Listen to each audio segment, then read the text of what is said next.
नमस्कार, मेरा नाम है नीरज पंचोली। आप देख रहे हैं नज़र टुडे। लगातार हमारे देश भारत इस बात के लिए आश्वस्त रहता है एवं हमारा पूरा भारत देश, यहाँ की 140 करोड़ प्लस जनसंख्या इस बात के लिए आश्वस्त रहती है कि आखिर हमारा सबसे अच्छा मित्र देश वो अगर कोई है तो वह रूस है। और इसकी चर्चा सिर्फ भारतवासी ही नहीं करते, बाकी दुनिया ने भी इसका लोहा माना है। आज हम आपको बताएंगे कि आखिर रूस ने क्यों भारत की करेंसी लेने से मना कर दिया। ये वाकया एक पिछले वीडियो में हम आपको बता चुके हैं कि भारत जिस तरीके से रूस से तेल निर्यात कर रहा है उसके लिए वह भारत की करेंसी ही रूस को अदा कर रहा था। परंतु अभी एक रिपोर्ट जारी हुई, उसमें ये रूस ने दावा किया कि अब हम भारत की करेंसी और नहीं ले सकते। इसका क्या कारण है और क्या है पूरी कहानी का अंदर का राज, चलिए समझने का प्रयास करते हैं। भारत और रूस ने आपसी कारोबार रुपए में करने पर एक तरह से जो बातचीत थी वो रोक दी है। यूक्रेन युद्ध के बाद रूस ने भारी मात्रा में कच्चे तेल और कोयले खरीद रहे भारत को इस बातचीत के पटरी से उतरने से एक तरह से झटका लगा है। दरअसल रूस के पास रुपयों का अंबार लग चुका है और अब ये उसके लिए एक समस्या बन चुके हैं। चूंकि रूस के लिए रुपए को करेंसी में बदलने की जो लागत है वो लगातार बढ़ती जा रही है, इसके लिए वो रुपए में पेमेंट लेने से इनकार कर रहा है। संघीय सहयोग संगठन एससीओ के विदेश मंत्रियों की बैठक के लिए गोवा आए रूस के विदेश मंत्री सरगेई लावरोव ने पत्रकारों को बताया कि रूस के भारतीय बैंकों में अरबों रुपए पड़े हैं, लेकिन वो इसका इस्तेमाल नहीं कर सकता। ब्लूमबर्ग की एक रिपोर्ट के मुताबिक लावरोव ने पत्रकारों से कहा, हमें इन पैसों का इस्तेमाल करना होगा, लेकिन इसे दूसरी मुद्रा में ट्रांसफर करना होगा। इसे लेकर बातचीत जारी है। इसका मतलब यह है कि रूस अब अपने तेल, हथियार और दूसरी चीज़ों का पेमेंट रुपए में लेने के लिए बिल्कुल भी राजी नहीं है। रूस अब रुपए से ज़्यादा कीमती चीनी मुद्रा या फिर युआन या दूसरी करेंसी में एक तरह से पेमेंट चाहता है। यूक्रेन पर हमले के बाद उस पर लगे प्रतिबंध के बाद से रूस ने ही भारत को रुपए में सौदा करने के लिए एक तरह से प्रोत्साहित किया था।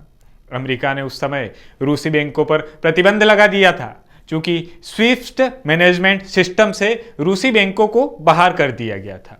इसलिए डॉलर समेत कई करेंसी में रूसी कारोबार का ट्रांजैक्शन एक तरह से बंद हो गया था।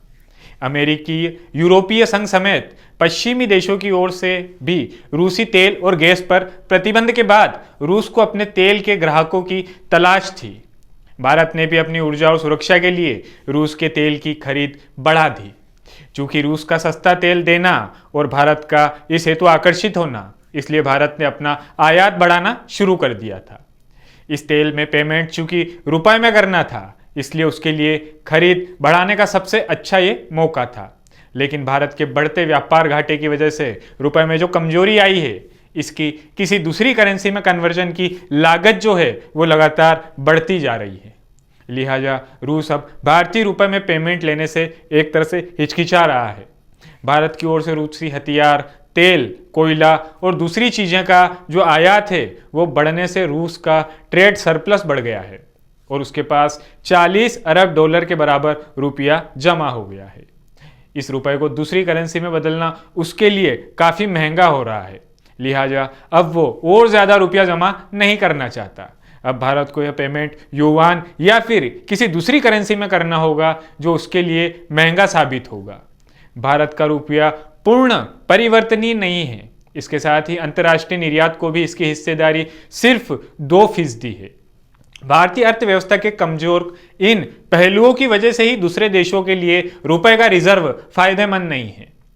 भारत ने पिछले साल फरवरी में ही रूस से रुपए में सेटलमेंट की संभावना की तलाश शुरू कर दी थी।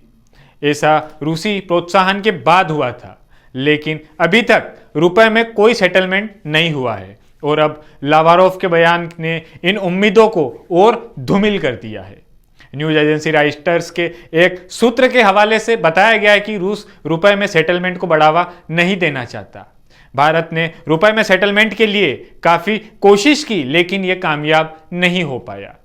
इस वक्त भारत का सबसे बड़े हथियार और दूसरे सैनिक सामाजो सामान का सप्लायर रूस है, लेकिन ये सप्लाई अभी रुकी हुई है क्योंकि रूस को पेमेंट करने का भारत के पास जो मैकेनिज्म है, जो उसकी प्रोसेस है, उस पर अमेरिका ने एक तरह से प्रतिबंध लगा रखा है। भारत को रूस को हथियार और दूसरी सैनिक सज्जो सामान की सप्लाई के एवज में $2 अरब देने हैं, लेकिन प्रतिबंध की वजह से यह पेमेंट पिछले साल से लटका हुआ है। भारत को यह भी डर है कि ऐसा करने पर वह अमेरिकी प्रतिबंध का शिकार बन सकता है।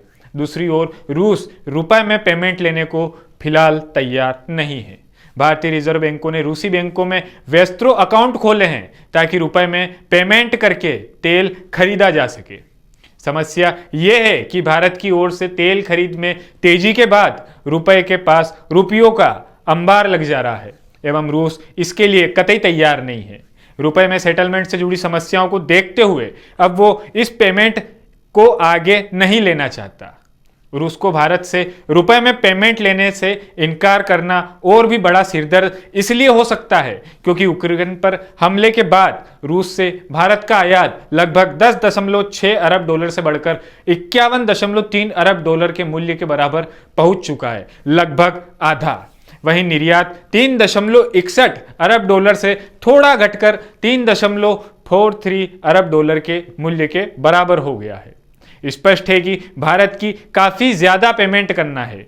रुपए में पेमेंट लेने से इनकार करने के बाद भारत को अब दूसरी करेंसी में पेमेंट करना होगा। यह करेंसी रुपए से ज्यादा महंगी है, इसलिए भारत की देनदारी और ज्यादा बढ़ चुकी है। तो क्या अब जो तेल है, पेट्रोल है, उसकी जो एक समय सीमा है, एक निर्धारित मूल्य राशि भी है, क्या ये दोनों में एक तरह से बढ़ाव दिखेगा या फिर वापस केंद्र सरकार किसी न किसी तरीके से रुपयों को अपने भाषण से मैनेज करने का काम करेगी? बाकी अर्थव्यवस्था का हाल आप जानते ही हैं। वीडियो अच्छा लगे तो लाइक करिए, शेयर करें, कमेंट करें एवं सब्सक्राइब करें हमारे चैनल को। इस हेतु अगर आपका कोई सुझाव हो तो आप कमेंट बॉक्स में कर सकते हैं। शुक्रिया।